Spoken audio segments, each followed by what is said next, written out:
Hi friends, ఈరోజు నేను egg టమాటా curry ఏ విధంగా వండుతానో చూపిస్తానండి. దీనికోసం నేను 1/2 కేజీ టమాటాలు తీసుకున్న, 3 ఉల్లిపాయలు, 5 పచ్చిమిరపకాయలు తీసుకున్నాను. టమాటాలు అన్నిటిని చిన్న చిన్న ముక్కల కింద కట్ చేసుకుంటున్నాను. చిన్నగా కట్ చేసుకుంటే కూరలో టమాటా తొందరగా మగ్గిపోతుంది. అప్పుడు కూర కూడా చాలా రుచిగా ఉంటుంది. ఉల్లిపాయ, పచ్చిమిరపకాయలు కూడా కట్ చేసుకుంటున్నానండి. ఈ కూర మనకి చపాతీకి, రైస్కి కూడా చాలా బాగుంటుంది. ఇప్పుడు స్టవ్ ఆన్ చేసుకుని కడాయి పెట్టుకుందాం. అన్నీ కట్ చేసుకోవడం అయిపోయింది. కొంచెం అల్లం వెల్లుల్లిపాయ కూడా కచ్చాగా దంచుకున్నాను. మనకి అప్పుడప్పుడు దంచుకుని వేసుకున్న అల్లం వెల్లుల్లిపాయతో కూర చాలా టేస్ట్ ఉంటాయండి.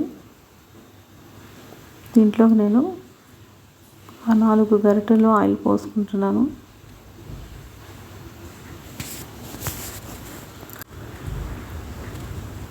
ఆయిల్ కూడా వేడెక్కిపోయింది.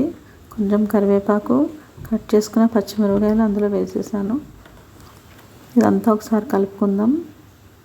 ఇప్పుడు కట్ చేసి పెట్టుకున్న ఉల్లిపాయ ముక్కలు కూడా అందులో వేసేసుకుంటున్నా. ఇదంతా ఒకసారి కలుపుకుందాం. ఉల్లిపాయ బాగా మగ్గితే కూర కూడా చాలా బాగుంటుంది. కొంచెం సేపు నేను మూత పెట్టుకుంటున్నాను.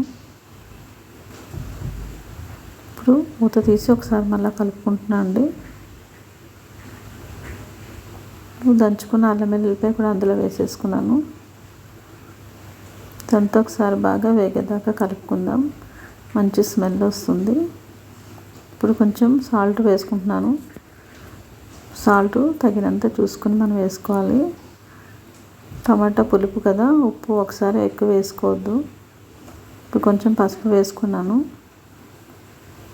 ఇదంతా ఒకసారి కలుపుకుందాం మంచిగా.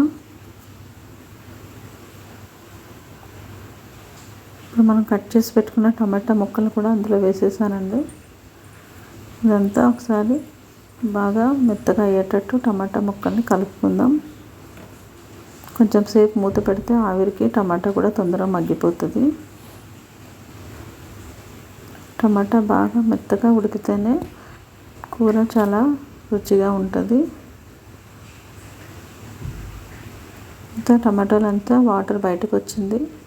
టమాటా బాగా మగ్గిపోయినట్టు. ఇప్పుడు దీంట్లోకి నేను ఒక 2 స్పూన్స్ కారం వేసుకుంటున్నాను. కారం కొంచెం ఎక్కువ తినాలనుకుంటే ఇంకొంచెం ఎక్కువ వేసుకోవచ్చండి. 1/2 స్పూన్ గరం మసాలా పొడి వేసాను. ఇదంతా ఒకసారి బాగా కలుపుకుంటున్నాం. మరొక స్టవ్ మీద ఎగ్స్ బాయిల్ చేసుకుంటున్నాను.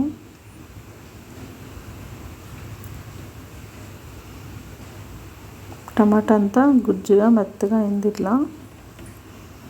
ఇప్పుడు ఉడకబెట్టుకున్న గుడ్లని తొక్క తీసుకొని ఒక కడాయిలో కొంచెం ఆయిల్ వేసుకొని వీటిని ఫ్రై చేసుకుంటున్నాను అండి. ఎగ్స్ ఫ్రై చేసుకుని మనం కూరలో వేసుకుంటే ఎగ్స్ చాలా బాగున్నట్టు అనిపిస్తుంది. కొంచెం వాటర్ వేసుకుని కూరను ఉడకబెట్టుకుంటున్నాం.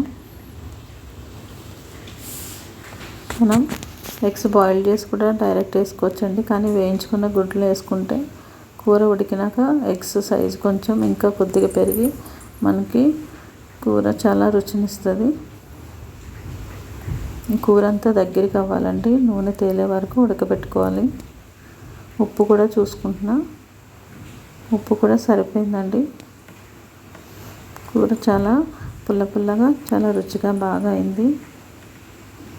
దీంట్లో కొంచెం మిరియాల పొడి వేసుకుంటున్నాను. ఈ మిరియాల పొడి వేసుకుంటే టేస్ట్ ఇంకా బాగుంటుందండి. మనం చింతపండు పులుసు కూడా వేసుకోవచ్చు. ఎగ్ టమాటా పులుసు అవుతుంది అప్పుడు. కానీ నేను ఓన్లీ ఎగ్ టమాటా కర్రీ లెక్క చేశాను, పులుసు వేయకుండా. ఇప్పుడు ఎంతో రుచికరమైన ఎగ్ టమాటా కర్రీ రెడీ అయిపోయింది. ఇప్పుడు రైస్తో తింటే చాలా బాగుంటుంది.